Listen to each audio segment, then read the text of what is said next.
Alors, on va attaquer. Alors, comment communiquer sans faire de dégâts, pardon, et donc d'être plus clair et plus impactant.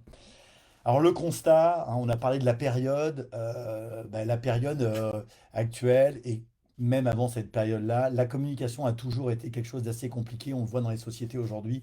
Il y a les gens, malheureusement, par rapport à un stress qui est permanent, ne se parlent toujours pas bien. Pourquoi? Sans rentrer trop dans les constats, mais c'est vrai qu'on a un petit peu de mal à écouter l'autre, tout simplement. Pourquoi? Parce qu'on a déjà son idée.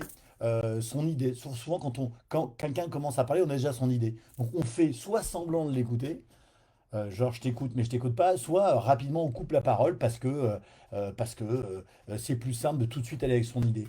Souvent, écouter, c'est super compliqué, vous le savez pourquoi? Parce qu'on peut être très déstabilisé quand on se met vraiment en écoute, parce qu'on peut être embarqué dans l'histoire de l'autre, voire même chahuté, voire même ému. Et quelquefois, donc, écouter, ça peut être, entre guillemets, prendre un risque.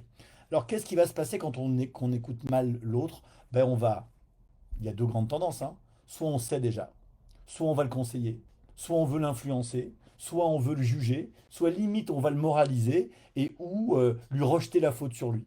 Ou alors au contraire, on va plutôt minorer, genre c'est pas moi, ou alors avoir un manque d'objectivité, et puis ou alors on va se sentir complètement fautif et donc complètement muet. C'est un petit peu les deux constats. On n'écoute pas et très rapidement on part dans des schémas soit d'attaque, soit de repli. C'est en général malheureusement comme ça que souvent on communique. Alors moi aujourd'hui, je vais vous donner une technique, une méthode pour optimiser sa communication. Alors, on va faire quoi? C'est quand on veut bien sûr communiquer et faire passer un message à l'autre. On verra peut-être un autre jour comment se mettre en posture quand on écoute l'autre. Mais là, ce que je voulais vraiment vous donner comme tips, comme technique, c'est comment communiquer et faire passer un message à l'autre. Alors, ce qui est important, c'est bien sûr d'avoir une volonté, une intention que ça se passe bien, qui est quand même du respect et de la bienveillance. Si vous arrivez en se disant lui je vais me le faire ou elle je vais me la faire, il est clair et net que ce que je vais vous dire ne sert à strictement à rien. L'idée c'est de vous donner une méthode pour faire passer un message quand on a une volonté positive, que ça se passe bien. Quelle est cette méthode? Alors cette méthode elle est inspirée de pas mal de techniques qui existent depuis pas mal de temps. Certains vont appeler la communication en conscience, d'autres vont dire que c'est de la CNV. Alors, il y a quatre phases. Donc quand on va commencer à prendre à vouloir parler, on va essayer de respecter quatre phases. La première phase, quand on veut faire passer un message, c'est de faire une observation sans jugement, neutre, factuelle et sans interprétation.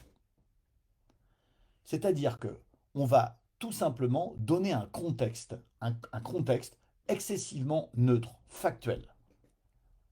J'ai, ceci, voilà, je constate ça, j'ai vu les chiffres tant, j'ai vu ceci, quelque chose de neutre, sans jugement. Ce qu'on appelle une première étape d'observation, on va simplement constater des choses d'une façon factuelle. Hyper important dans cette phase, ne pas faire d'interprétation personnelle. On est uniquement dans vraiment le fait, la neutralité. Je peux vous donner juste un exemple. Si un général d'une armée envoie un éclaireur pour lui demander quelles sont les forces de l'ennemi en présence. Si l'éclaireur revient et leur dit et dit à son général, c'est le bordel, il y en a partout, ils en ont partout, machin. C'est pas du tout ce qu'il veut entendre. Il veut avoir des faits clairs, précis et pragmatiques pour éventuellement mettre sa stratégie en place. Donc la première phase pour communiquer avec clarté et impact, c'est d'avoir une phase de constat et d'observation neutre et factuelle.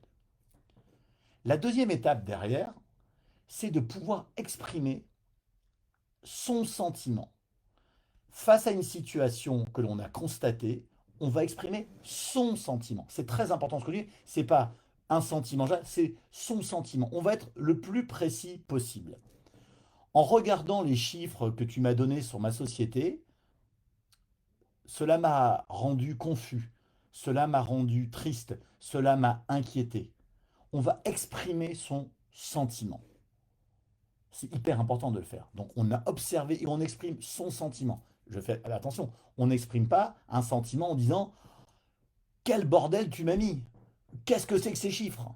Parce que là, tout de suite, on part sur l'autre. On exprime quelque chose qui nous a dérangé, mais on le renvoie sur l'autre. Mais si on dit ces chiffres m'ont contrarié, ou ça m'a rendu triste, ou ça m'a rendu en colère, on est sur son sentiment. Ça, c'est la deuxième phase. On fait une observation, un constat, et on exprime son sentiment. La troisième phase, pour avoir une communication avec clarté et impact, on va exprimer un besoin, son besoin. Et ça, c'est super important. Parce que quand on exprime son besoin, avant qu'on a exprimé ses sentiments, après on va exprimer en troisième phase son besoin. J'ai besoin de. J'ai besoin de. C'est hyper important. Parce que quand on exprime son besoin, on n'est plus dans la confusion. On est dans la clarté. Et en plus, quand on exprime son besoin, on n'est pas en train de dire que c'est. On ne le rejette pas sur l'autre. On est vraiment dans son besoin. Je vais vous donner un exemple tout à l'heure, plus concret, avec le déroulé. Une fois qu'on a exprimé son besoin, on va tout simplement faire une demande. On va faire une demande ouverte. Donc, je te demande. Et donc, il faut que cette demande soit plutôt large, ouverte, réaliste, plutôt négociable et plutôt concrète, réellement. Je vais vous donner un exemple. Alors pour ceux peut-être, on va peut-être prendre l'exemple qui peut être plus parlant pour ceux qui ont peut-être des enfants. On va prendre l'exemple de la chambre. La chambre d'un ado ou la chambre d'un enfant. Je suis père, je rentre dans la chambre de mon fils par exemple. Je rentre dans la chambre et qu'est-ce que je vais faire si je respecte les 4 phases que je viens de vous décrire? Je rentre dans la chambre et je dis, en rentrant dans ta chambre, j'ai constaté qu'il y avait un bol plein de lait, un pot de yaourt sur la moquette. Il y avait 4 jeans en boule et 8 paires de chaussettes sur ton bureau. Je fais un constat totalement neutre, factuel. Première phase. Deuxième phase, je vais quoi faire? Je vais exprimer mon sentiment en disant, en voyant ça, cela m'a contrarié. Ça m'a rendu perplexe, ça m'a rendu triste. J'ai exprimé mon sentiment. Puis après, je vais exprimer mon besoin. Qu'est-ce que j'aimerais un jour que cette chambre soit un peu plus rangée? Troisième fois, je viens d'exprimer mon besoin. Quatrième phase, je vais faire ma demande. Est-ce que tu pourrais peut-être, une fois par mois, ranger ta chambre, s'il te plaît? J'ai vraiment grossi le trait. Dans les 4 phases que j'ai fait, il y a eu une observation neutre, l'expression de mes sentiments, l'expression de mon besoin et une demande, je parlais d'un mois, totalement, je n'ai en aucun cas agressé l'autre, je n'ai en aucun cas jugé l'autre, je n'ai en aucun cas essayé de prendre le pouvoir sur lui.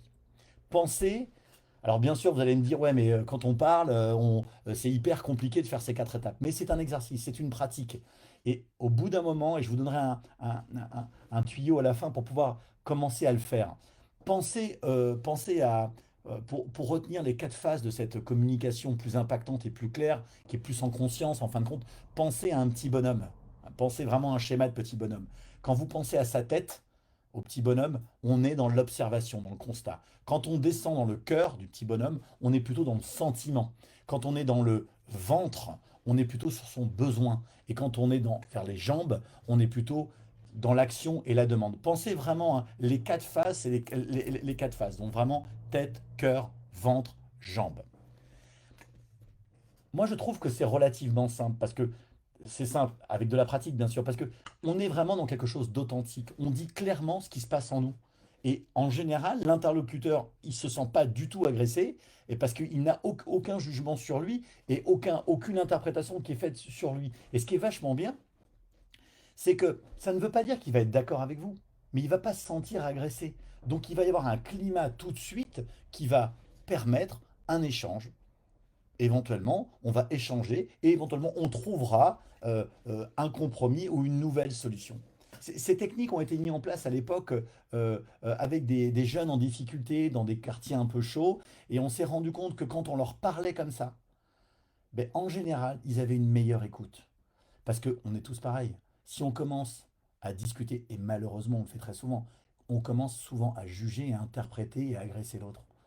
Effectivement, si j'avais dit à mon fils, c'est quoi cette chambre, c'est quoi ce bordel dans ta chambre, franchement, tu m'énerves en étant comme ça, et range-moi ça tout de suite, c'est évident qu'en général, pour ceux qui ont déjà fait l'essai, ça ne marche pas.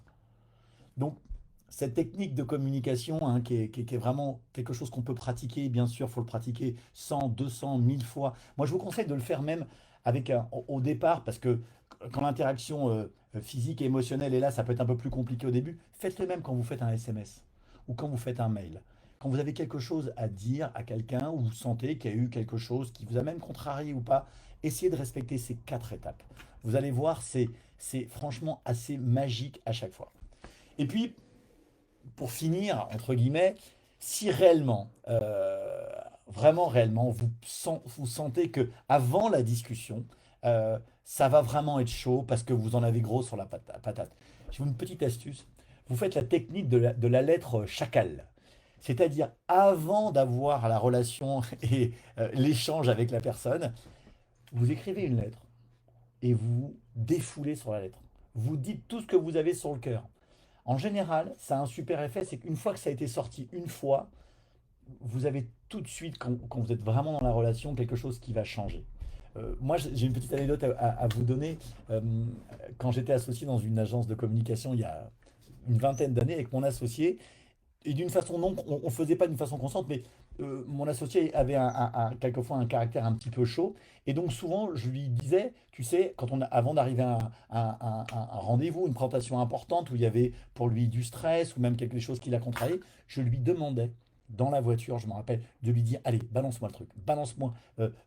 Moi, j'étais sa surface projectile. Il me balançait pas mal de choses et résultat, une demi-heure ou trois quarts d'heure plus tard, très souvent, il était beaucoup plus détendu et la conversation et l'échange qu'il avait avec les clients se passaient relativement bien. Voilà, c'est une technique en pleine conscience de la communication. Retenez le petit bonhomme pour vous en souvenir. Vraiment, retenez le petit bonhomme.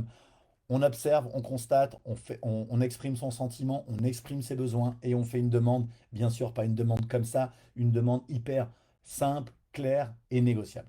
Voilà, c'était une première technique aujourd'hui pour communiquer avec plus d'impact et de clarté.